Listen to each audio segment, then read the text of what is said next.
hal-hal kecil yang Bapak Ibu tanamkan kepada petani di lapangan ini akan menjadi bola salju yang besar untuk perubahan dan transformasi pertanian di Indonesia. Kaitan dengan isu serapan pupuk subsidi kita rendah, dan memang ya realisasi seperti itu. Terus Ombudsman juga kan sering melakukan monitoring juga, kuota melimpah tapi petani sulit dapat pupuk lah itu. Terus banyak lagi, bahkan dari LSM banyak katanya mau melakukan aksi. Aktivis Lebak akan segera bersurat ke Kementerian Pertanian. Terus petani di Lebak kesulitan dapat pupuk, padahal kuota kita banyak gitu ya. Ini berita-berita baik di media lokal maupun di nasional lah seperti itu. Saya akan kasih quote-nya ini beberapa nih. Ini di Cikulur nih, Bang Dadan, mana Bang Dadan? Ya. Para petani di Sukadaya, Cikulur mengeluh kesulitan mendapatkan pupuk bersubsidi. Ini apa namanya, isu yang ada ya. Bahkan ada yang menyebutkan langka dan lain-lain. Terus Kabupaten Lebak peringkat rendah dalam penyerapan pupuk subsidi. Padahal kuota kita tinggi besar gitu. Terus apa lagi nih? Hampir sebagian besar petani di Kabupaten Lebak mengaku kesulitan mendapatkan pupuk urea dan lain-lain gitu ya. Jadi intinya yang ada di masyarakat itu pupuk langka. Termasuk kemarin Bapak Bupati waktu di Tambak Bayan. Siapa yang hadir di Tambak Bayan kemarin ya? Pak Dika aja ya. Ketika dia ke mana tuh? Desa Banjarsari atau apa itu ya? Naon itu kesulitan di pupuk Pak, pupuk bersubsidi langka. Padahal kalau kita cross check khususnya ke distributor, ke kios, bahkan mereka katanya punya kewajiban. Mungkin bisa di diskusi kita sampaikan. Nah, jadi itulah ya. Sementara ini data saya, rekap saya sederhana lah ya. Kuota kita itu serapannya tiap tahun tuh nggak pernah optimal juga gitu. Contohnya bahkan di tahun 2021 urea itu serapannya cuma 16%. Tahun 2022 itu urea 80% karena ada realokasi ya, penyesuaian dikurangi gitu. Jadi target kuotanya itu dikurangi supaya serapannya bisa tinggi gitu. Padahal mah. Terus yang 2023 29%. Terus 2024 40% urea. Jadi memang ada problem. Di satu sisi banyak petani yang katanya kesulitan pupuk, di sisi lain ada kuota tidak terserap gitu. Berarti memang nggak nyambung ya gitu ya. Terus ini dari segi bisa dilihat NPK, organik dan lain-lain. Kita tahun sekarang kan 2024 hanya NPK dan urea ya. Ada tambah lagi organik. Bahkan sebenarnya di aturan baru ada SP36 dan ZA ya. Apakah sudah masuk tuh RDKK-nya tuh yang SP36 sama ZA? Belum ya. Itu tahun berapa sih Pak Didi? Kalau tahun sekarang udah ada ya? Belum. Harusnya, tapi belum. Tapi kita belum dapat kuota ya. Belum dapat kuota. Kalau kita mengusulkan kan belum ada alokasinya. Belum ada alokasi ya. Mungkin nanti di tahun depan persiapkan ini SP dan ZA karena itu sudah ada kan Pak, muncul lagi ya. Nah, ini serapan gitu. Itu dari segi kuota. Ini saya punya data, sebenarnya datanya dari provinsi, kelihatan nggak ya? Dari segi Kenapa sih kelihatan nih? Ini aja nih, ini datanya ini nih, sebenarnya ini. Jadi dari segi jumlah, tapi ini ada koreksi, mungkin tadi Pak Haji mengkoreksi. Misal di yang biru itu data petani yang tersusun, yang tercantum di RDKK 149 sekian. Tapi data dari Pak Haji 141 ya. Itu yang merah itu yang sudah melakukan transaksi, sudah nebus. Sementara yang hijau ini yang belum melakukan transaksi. Kuning ini 31 yang persentase petani yang sudah transaksi, yang sudah menebus. Nah dari sini patut kita sinyalir ya. Jadi RDKK itu memang RDKK yang kita import itu belum akurat. Nah ini debatable ya, nanti boleh disampaikan lah, belum akurat. Belum akuratnya itu sebenarnya dari beberapa aspek. Satu dari data petani. Kalau data petani, kalau dulu masih kemungkinan double, salah-salah ya. Kalau sekarang kayaknya data petani yang ada di situ udah valid ya, karena ada cek apa yang bisa cek itu, cek data kependudukan ya. Dulu masih ada Adam ada beberapa nama, beberapa nik atau satu nik beberapa nama dulu. Sekarang kan nggak bisa kan? Itu udah tertangani. ketidakakuratan data petani itu ada petani yang mungkin sudah lebih dari sekian tahun tercantum, padahal dia udah nggak tani gitu. Ada seperti itu ya. Atau juga mungkin kalau kita kaitkan dengan ekonomi, memang dia butuh tapi punya modal nggak beli pupuk. Tapi kayaknya jarang yang begitu ya. Pasti namun dia niat tani minimal pupuk pasti butuh, pasti minimal belilah walaupun nggak ideal. Ketidakakuratan yang berikutnya dari segi luas lahan. Kalau di aturan itu kan kita harus verifikasinya juga bahkan sampai ke poligon ya Pak Anang ya. Nah kalau di aksi perubahan saya itu salah satunya kita akan coba verifikasi luas lahan. Pilotnya di sini Pak Adam, pilotnya di Warung Gunung, nanti mau dibantu lah. Kalau ini sukses, ada ngagawekeun semuanya lah kabupaten. Luar biasa. Dapat pegawaian lah ya. Ketidakakuratan kedua dari luas lahan. Oleh karena itu nanti coba di poligon gitu ya, geospasial. Memang sekarang kewajiban begitu Pak. KPK, BPK dan lain-lain, BPKP itu nanyainnya poligon. BPKP kemarin yang monitoring pupuk bersubsidi ya Pak Haji, nanya juga ini si A sekian hektar, si B sekian hektar, dari mana klaimnya, dasarnya? Oh itu dari petani masing-masing Pak, kan kita masih high estimate gitu bahasanya ya. Enggak Pak, apapun ternyata dicek di Indonesia juga. Memang ada, kalau ada bukti-bukti ya ada akte apa sih bahasa SPT, masuk juga yang paling gampang, paling ringan sebenarnya di poligon. Jadi jangan sampai sebenarnya lahannya setengah hektar kita sampaikan 1 hektar atau lebih dari 1 hektar, demikian lah. Terus yang berikutnya, ketidakakuratan berikutnya dari segi musim tanam. Kalau dicek kalau di cross check di area kan 3 tanam ya, 3 musim ya Bu. Aku buat 3 kan begitu ya semua ya. Ada 3. Padahal mungkin ya Prinsip saja Pak, karena pernah terjadi kan pada saat si petani membutuhkan pun nggak ada Pak. Ada berarti ketika nama aja ya waktu kita ngobrol dengan BPKP seperti itu. Padahal kalau sekarang gimana Pak Haji? Kalau memang ternyata benar dibutuhkan, tapi nggak bisa tetap harus ada sesuai alokasi itu ya. Si petani kalau tadi itu misalnya dia biasanya cuma 2 kali, kita masukkan 2 kali. Ternyata dia bisa tanam 3 kali, kita bisa usulkan tambahan nggak bisa ya? Di updating itu ya. Bisa di-update ditambahin. Ditambah di jendela updating itu mungkin bisa ditambah sedikit. Oke ya, terus ini dari segi dosis, nah, masih belum ideal.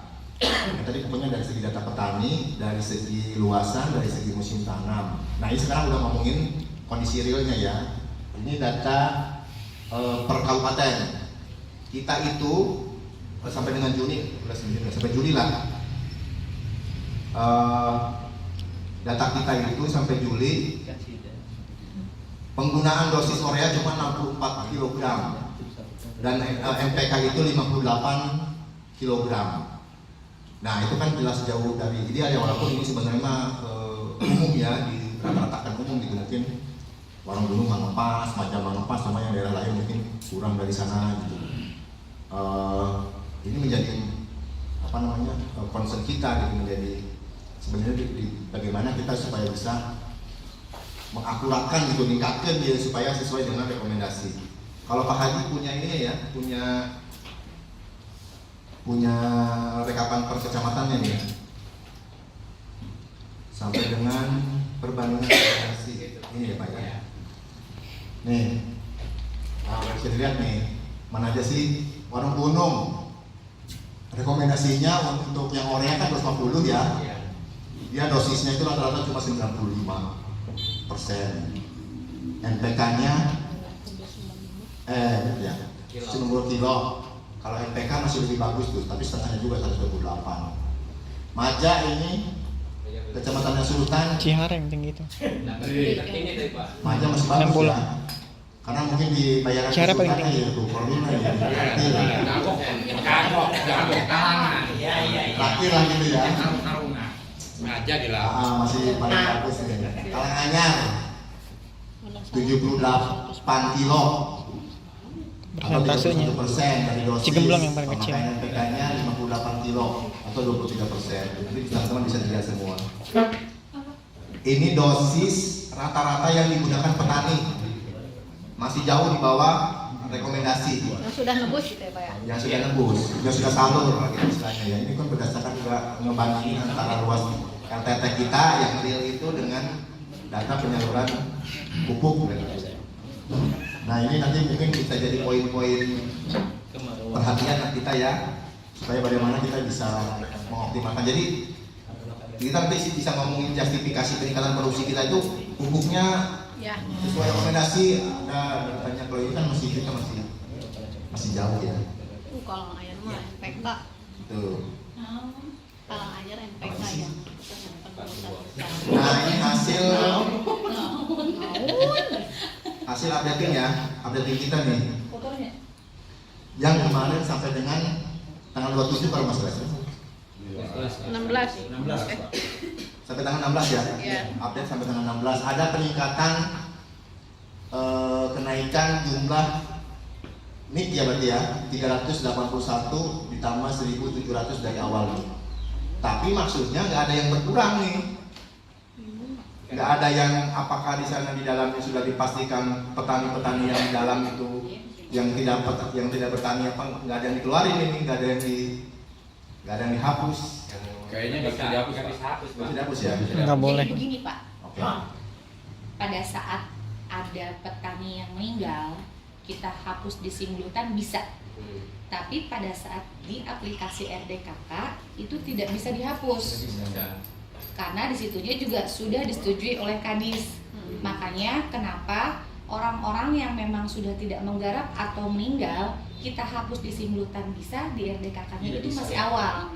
Makanya tidak akan terjadi pengurangan jumlah NIK di RDKK karena tidak ada slide yang untuk dihapusnya itu sebetulnya. Berarti sulit ya. Tetap persentasenya nggak akan Turun, Kurang. berkurang. Tapi berkurang Pak. Berkurang kalau misalkan maaf namain Pak, secara sistem misalkan orang dari desa melaporkan. Karena kalau secara sistem itu ada data yang meninggal Pak. Kalau di sini sekarang data meninggal itu 214 Pak. Terfilter ya. Tapi masih ada di dalam, Iya Pak, itu kan kalau sekarang udah langsung screening gitu Pak. Pindah ke data itu. Pindah ke meninggal. Yang tidak valid. Itu kan kalau Mang Dedan tak ID-nya kan? tergantung sawah Pak. Yang tidak valid yang tidak valid masuk ke terfilter.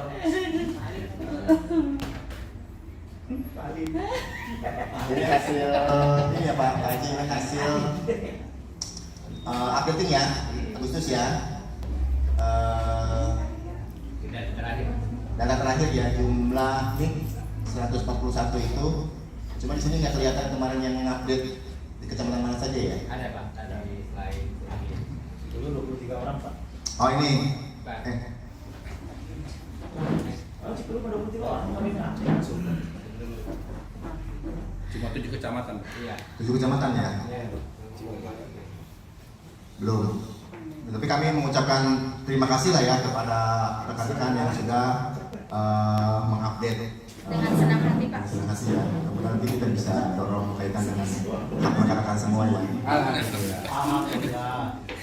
Terus kaitan dengan tadi balik lagi ke aksi perubahan yang saya akan ini yang diusulkan dan bohongan pandang kudu buka kata aksi perubahan teh ya balik liur guys. Saya dibantuin sama terus terang dibantuin Bima sama Pak Adam. Kenapa pilotnya di sini? Jadi saya ingin meningkatkan akurasi RDKK. Harapannya nanti petani yang sudah terbukti tara nebus mah kurang keluarkan baik gitu, sehingga kuota kita tuh nggak usah gede-gede tapi tepat mencukupi gitu. Jangan sampai ini kan kita kuota sampai berapa Pak Haji? 20 ribuan ya. Ini kuota kita nih Orea 22.000, NPK 20.000. Ini pun hasil ngurangi ya, hasil pengurangan ya, hasil pengurangan. NPK dikurangi, organik juga dikurangi, tapi serapan kita masih rendah gitu. Tadi bahkan baru berapa tadi? Baru 30-an persen ya. Tuh, capaian tadi serapannya Ini saya data yang 2025 sampai dengan kemarin tanggal 20 Agustus ini, mungkin belum update ya. Yang Orea baru 28,65% serapannya, NPK 38,83%, organik 3,01%. Ini organik kecamatan mana ya? Dari Bandung Merangat. Rangkas. Ada benar ya, Pak? Yang laku pupuk dan Ada. dipakai benar ya. Rangkas Bitung Pak kalau nggak salah. Iya, sama orang dulu. Ya. Nah itu mungkin poin yang ingin saya sampaikan. Satu, saya mohon dukungan. Kedua, terima kasih sudah terus memperbaiki, kita berupaya. Tinggal bagaimana kita bisa kedepannya ya naik kalau di polanya RDKK itu kan memang sebenarnya tanggung jawab itu kan kelompok ya Bu ya. Kelompok melakukan musyawarah, melakukan rembuk untuk usaha mereka setahun ke depan kan gitu. Sebenarnya bukan cuma masalah pupuk kan, masalah benih, masalah pengairan, masalah usaha-usaha yang lain, pemasaran dan lain-lain. Siapa saja yang terlibat di anggota kelompok nanti itu kan dikompilasi oleh PPL ya. Mungkin saya kurang paham, yang saya ketahui para petani sekarang apalagi para pengurusnya kan udah karena terbiasa kayak kopas-kopas aja dari yang Enggak, Pak. sebelumnya ya, gitu ya. Enggak, Pak. Udah benar-benar terverifikasi gitu. Iya, tidak copy paste seperti dulu Pak, nulis awal enggak, harus ada pertemuan sama update dulu. Jadi memang RDKK yang udah ada kita print out dulu, kita bagikan ke masing-masing kelompok tani, dicek ulang sama petani. Kalau misal memang tidak memungkinkan untuk melakukan pertemuan di masing-masing kelompok, kita melakukan pertemuannya di Gapoktan. Jadi semua kelompok gitu ya dalam satu desa kita kumpul, diserahkan nanti ke pengurusnya, dicek satu-satu mana yang masih menggarap, mana yang ganti garapan, mana yang meninggal atau pindah, itu dicek ulang Pak, di cross check. Cuman kadang dari sistem itu suka muncul lagi gitu. Soalnya kan Pak adalah juga kalau yang meninggal, kalau memang misalkan yang meninggal itu tidak melaporkan ke Disdukcapil itu masih ancam tertera. Kalau meninggal bisa lapor, Keluarganya. Ya biasanya mungkin banyak di tempatnya. Ya biasanya Ada yang melapor itu pensiunan. Itu akan ada lagi. Kecuali kalau yang berhubungan kayak pensiunan. Kan kebanyakan petani mah nggak ada hubungannya, kalau meninggal udah meninggal gitu aja. Mengembalikan pensiunan. Tapi bahwa yang tercantum di RDKK sebenarnya sudah terverifikasi ya. Terverifikasi juga ada berlapis juga ya Bu ya. Dari kelompok tani, dari desa gitu ya. Dan oleh penyuluh ya. Betul, Babinsa mengetahui juga semua. Babinsa menguasai semuanya. Iya. Babinsa ngecek juga. Ya, Karena kan ngecek, memang Pak. kendalanya memang satu, PPL kita juga terbatas kan. Iya. 141 minggu itu bukan jumlah yang sedikit dah gitu ya. Dan yang ditangani oleh seratusan PPL kita ya, berarti satu PPL dia nanggung minimal 1000-an ya, 1000 data ya, 1000 nik ya. Tergantung daerah sih Pak. Kalau Iya. daerah Cibadak, Rangkas, kalau aja mungkin sedikit. Tapi kalau udah lari ke Wonosalam, Wonosalam, Malimping itu ribuan. ribuan. Oke. Ada lagi? Pak Haji tambahan Pak Haji? Bang apa Haji? Ini mungkin Pak untuk hasil update yang Kalau bukan dengan RDKK Pak Haji, nanti clear itu tidak informasi yang disebutnya hasil hubungan. apakah nanti itu kita usulkan minta Kalau bukan dengan RDKK Pak Haji, nanti